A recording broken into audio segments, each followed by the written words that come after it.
Hello sir, good morning. കുറച്ച് products പരിചയപ്പെടുത്താനായിട്ട് വന്നായിരുന്നു sir. ഒരു 5 നിമിഷം. ഇവിടെ ഒന്നും വേണ്ട പൊക്കോ.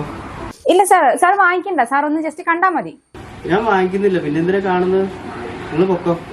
അങ്ങനെ പറയില്ല സാർ, ഹൈ ക്വാളിറ്റി സാധനങ്ങളാണ് ഇതെല്ലാം. സാറിന് പരിചയപ്പെട്ടാൽ ചിലപ്പോൾ ആവശ്യമുള്ള സാധനങ്ങൾ ഉണ്ടെങ്കിൽ മാത്രം വാങ്ങിയാൽ മതി, ഇല്ലെങ്കിൽ സാർ വാങ്ങണ്ട. ആവശ്യമുള്ള സാധനങ്ങളൊക്കെ ഞങ്ങൾ സൂപ്പർ മാർക്കറ്റിൽ നിന്ന് മേടിച്ചിട്ടുണ്ട്. നിങ്ങൾ പോയിക്കേ, ഇവിടെ സാധനമൊന്നും വേണ്ട. അങ്ങനെ പറയില്ലേ സാർ. സാർ അമ്മേനെ ഒന്ന് വിളിക്കുവോ? നിങ്ങളോടല്ലേ പോവാൻ പറഞ്ഞത്?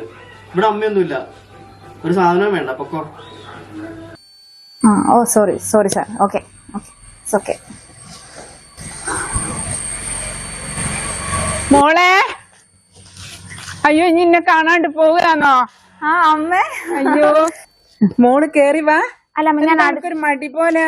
അടുത്ത തവണ വരുമ്പോ വാങ്ങിയാ മതി. അല്ല, ഞാൻ എന്നോട് കഴിഞ്ഞ പ്രാവശ്യം ഒരു സാധനം കൊണ്ടുവരാൻ പറഞ്ഞില്ലേ, ഞാൻ കൊണ്ടുവന്നിക്കില്ലേ? ഉണ്ടമ്മേ, പക്ഷെ ഇപ്പൊ വേണ്ട അമ്മേ. ഒന്നുമില്ല. ഓരോ ക്വാളിറ്റി ഇല്ലാത്ത സാധനങ്ങളൊക്കെ മേടിച്ചു കൂട്ടുന്നത്. അണക്ക് എങ്ങനെയാണോ അങ്ങനെ പറയാൻ തോന്നുന്നത്? അണക്ക് ഒരു ജോലി കിട്ടാൻ വേണ്ടി ഞാൻ എത്ര പ്രാർത്ഥിച്ചിരിക്കുന്നറിയോ? കേറാത്ത അമ്പലങ്ങളില്ല, വിളിക്കാത്ത ദൈവങ്ങളില്ല. ഇനി തുടങ്ങിക്കോ, പഴംപരാണം പറയാൻ തുടങ്ങിക്കോ. ഇവരെങ്ങനെ വരുന്ന മക്കളിലുണ്ടല്ലോ, ഓരോ അമ്മേന്റെയും പ്രാർത്ഥനയുണ്ട്. അവർക്കൊരു ജോലി കിട്ടാനോ ഒന്ന് ഉയർന്നു നടക്കാനും വേണ്ടി വേണ്ടി ഒരു അഹങ്കാരം. മോള് വാ, എന്തൊക്കെ സാധനങ്ങളില്ല ഞാനൊന്ന് നോക്കട്ടെ. ചായപ്പൊടി. പിന്നെ ഓട്സ് പറഞ്ഞില്ല. ഓട്സും പറഞ്ഞേക്ക്. ഓ ഇപ്പൊ അത് മതി.